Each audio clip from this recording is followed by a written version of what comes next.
Welcome back to the channel. My name is Timothy. On this channel we speak everything personal finance. In today's video, I'm going to give you 5 things that you need to stop wasting money on. There are so many things in this world that we waste money on. This money can go to way better things that will produce way better results, especially in the future. But this first one, we're going to look at opportunity costs and what you actually lose by buying this specific item. The first thing that you should stop wasting money on is a brand new car. When you get a brand new car, when you drive off the lot, you lose like 10 to 15% of its value as soon as you drive off the lot. So if you don't even put down enough money, you're already underwater as soon as you leave the dealership. Especially with these brand new vehicles averaging a cost of $50,000. It's absolutely insane. It's kind of weird for me to talk about this because we bought a brand new vehicle and it was around that $50,000 price. I always say this, we were still investing, we were still hitting our marks every single month, still investing over 20 or maybe even 25% of our income and saving even more. So we were able to kind of pull the trigger on the vehicle and we used a car buying rule that I love, the 23/8 rule. I'm not saying use this rule just to buy a new car because I'm saying that you should stop wasting your money on a vehicle. But it's just real quick, the 23/8 rule is 20% down on a vehicle. The loan can be no more than 3 years. The payment should be no more than 8 to 10% of your income. But a car is a depreciating asset and it literally kills your wealth. So you could put 30 or even 20,000 to a vehicle and it's not gonna go up. The only direction a vehicle goes is down in value. Instead of putting this money towards a vehicle, put it to an asset, put it to the stock market, maybe even to real estate. I'm big into stock market. Put this money to stock market. I'm gonna show you how much you can actually lose by putting money to a brand new vehicle. So if you got a vehicle for $30,000 and instead you put that $30,000 towards your brokerage account and you added $300 monthly to that at a 10% rate of return over 20 years, you have about $450,000. That is just by investing the amount that you put towards the vehicle and then adding to it monthly. Insane. That is the amount of money that you're losing, and I'm sure if we were to put that at 30, it has to be over $1 million. Yeah, 1.2 million at 10% rate of return, which is not always guaranteed. Maybe a little bit lower, so maybe you have 1 million or even $800,000. But that's insane. That's just by putting your payment and your down payment, you know, all the money you put towards the vehicle, just by putting it towards your investment. You have money to invest and save, and you put it into a vehicle instead of your investments.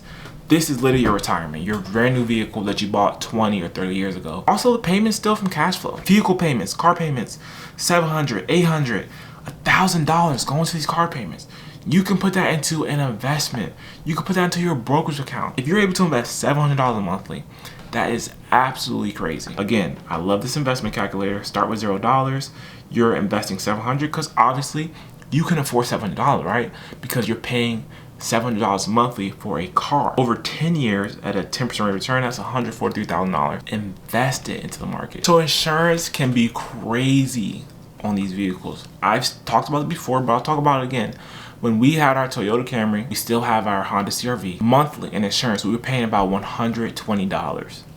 Once we got rid of the Toyota Camry, got the new vehicle, we were paying about $400 a month for insurance. You're able to load by shopping for different insurance providers, which I'm huge on. Now it's at like $220 or something like that. Still, $100 more than what we were paying for our 2 used old vehicles. So that's money that's not being saved. That's money that's not being invested going towards this new vehicle. You're paying $700 a month for this vehicle. Say you're paying $400 a month in insurance. Paying over $1,000 a month for a vehicle, for a depreciating asset. So we can't complain later down the road that we're not able to invest. Not able to save because all your money is going towards this vehicle. The second thing that you don't need to be wasting money on is a brand new phone. All these phones are literally the same and they bring them out every single year, especially with phones costing $800, $1,000, $1,200 or even more. I don't see why we need to buy a brand new phone every year. If you can afford it, all right, and I'll always say this, if you can afford it, if you're investing, you're hitting your marks, then go for it. But if you're not investing, if you're not able to invest, you're not able to hit your marks, then why are we buying a brand new phone every single year? It just makes no sense. These phones do the same thing. They take the same pictures. They're always the best when we get them. So what happens to them over time that makes us want to get a brand new one? Like I said, if you can afford it, then go for it. But if you're not hitting your marks, there's no reason for you to be buying a new phone every single year. $1,000 every year makes a difference, especially when that money can be invested and saved for a better financial future. Third thing you need to stop wasting money on is going out to eat multiple times in a week. Food costs I swear, a bare minimum of like $15 per outing. So if you go out to eat for breakfast, lunch, dinner, that's $45 a day that you can be spending on going out to eat.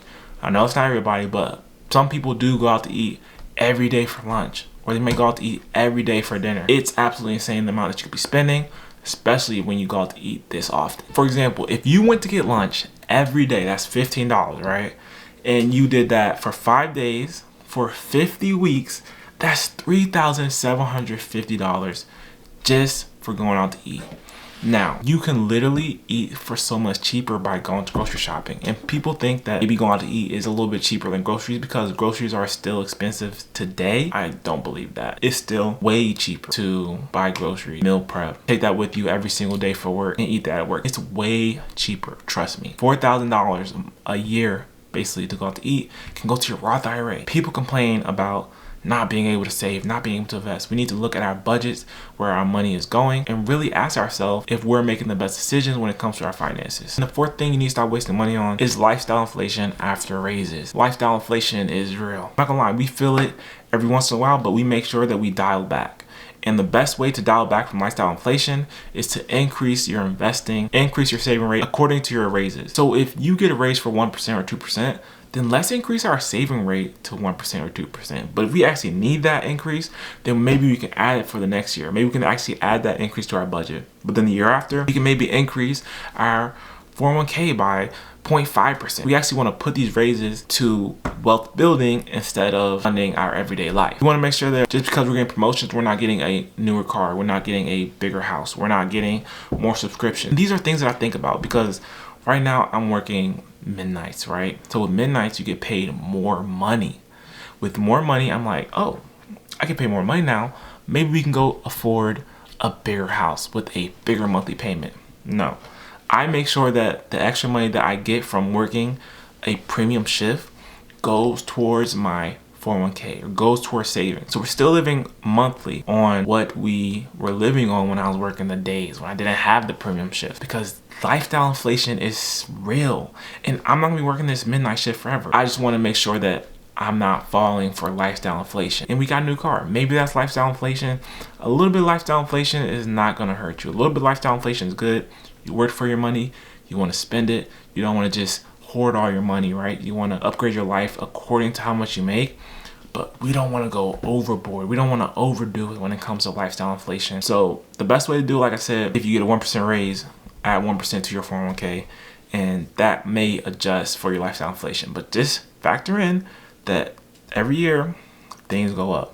Your insurance goes up, your health insurance goes up, your dental insurance goes up. All these things go up and you have to factor in those raises so that you can afford those as well. And the fifth thing is buying stuff to look rich. Why are we wasting our money on designer handbags?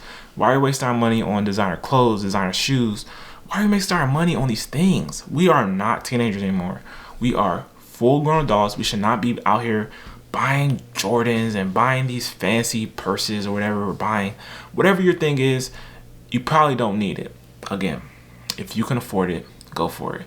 If you're hitting your marks, if you're investing more than 20% and you can still afford a pair of Jordans or you can still afford whatever you want, then go for it. But if you're not hitting your marks, if you're not able to save, if you're not able to invest, it goes back to that car. Why would you go buy this car so you can impress someone at the light that you don't even know, that you're not even going to look at? They're probably not even looking at you or thinking about you because they have their own things going on. So don't buy these expensive things, expensive furniture so you look like you have money, but low key, this furniture is actually on a credit card that's accruing at a 10% interest rate. Like, it's absolutely insane. It's absolutely dumb to purchase these things just to look like you made it. Let me know what you guys think. What do you guys think about this video? These are 5 things you guys stop wasting money on. There's endless more things that you need to stop wasting money on. And if you want me to list some more things that you should stop wasting money on, leave a like and subscribe to the channel, and then comment down below some things that you think people waste money on or some things that you're wasting money on. And I'll see you guys in the next video.